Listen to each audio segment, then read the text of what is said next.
pessoal, hoje estamos aqui no encerramento da nossa Copa do Mundo de Clubes, Wizard by Persson, competição de 3 meses aqui que estamos com os nossos alunos nas categorias Sub-15, Sub-13, Sub-11, Sub-9 e Sub-7, né? O nosso 4º ano seguido, graças a Deus, com a nossa nova estrutura, com a nossa nova arena, né? Com uma qualidade melhor para os alunos de gramado, de campo.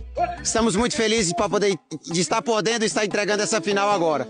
Esperamos que aconteçam bons jogos, que os pais se divirtam, que possam torcer para seus filhos e que as crianças aqui sejam os protagonistas dessa competição. Um abraço a todos, sejam muito bem-vindos. Venham conhecer a DC Academy e a Arena Unimed. Só sucesso!